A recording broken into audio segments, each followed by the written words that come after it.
ఓం సాయిరామ్.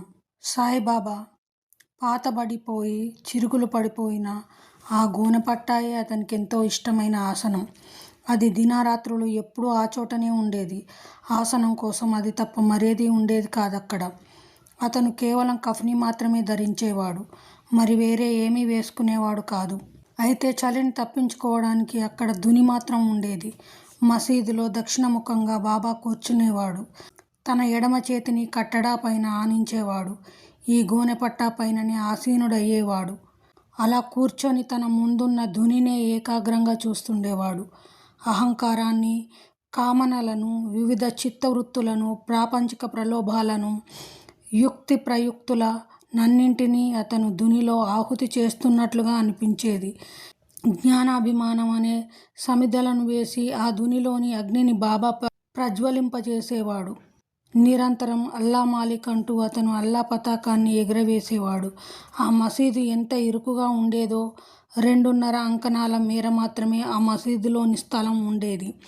ఆ ఇరుకు స్థలంలోనే బాబా ఉండేవాడు, కూర్చునేవాడు, తిరిగేవాడు, అందరినీ కలిసేవాడు, అందులోనే నిద్రించేవాడు. మొదట్లో బాబా దగ్గరికి నిర్భయంగా భక్తులెవరూ వెళ్ళలేకపోయేవారు. తకియాలో 1912వ సంవత్సరం నుండి అంతా మారిపోయింది. ఆ సంవత్సరం నుండే మసీదులో మార్పులు చేర్పులు నిజంగా మొదలయ్యాయి. మసీదులో మోకాళ్ళ లోతు వరకు గుంతలుండేవి, గోతులుండేవి. భక్తులు ప్రేమతో శ్రమించి ఆ నేలనంతా చదును చేసి దానిపైన షాబాద్ రాళ్ళు పరిచారు. మసీదులో నివసించడానికి పూర్వం బాబా తకియాలో ఉండేవాడు. అది ఫకీర్లు విశ్రమించే స్థలం. అతనక్కడ చాలా కాలం ఉన్నాడు. ఎంతో ఆనందంగా గడిపాడు. ఈ తకియాలోనే అతను తన కాళ్లకు గజ్జెలు కట్టుకునేవాడు.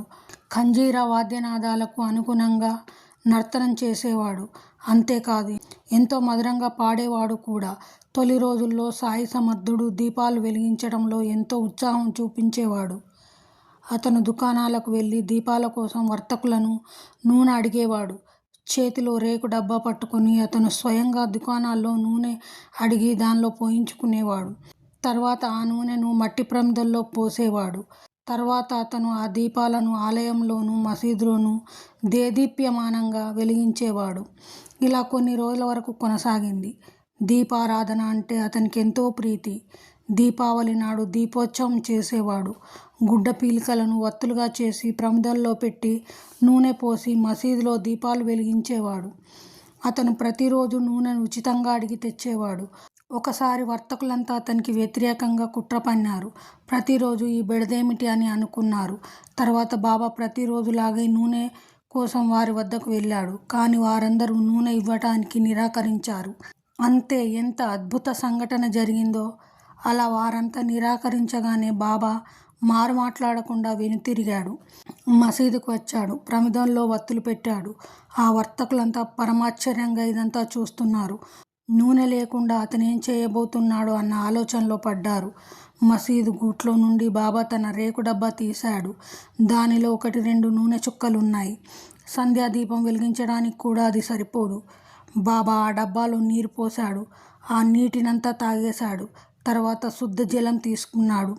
ఆ మంచినీటిని అతను ప్రమిదల్లో పోశాడు. వత్తులు బాగా తడిసేలా చూశాడు.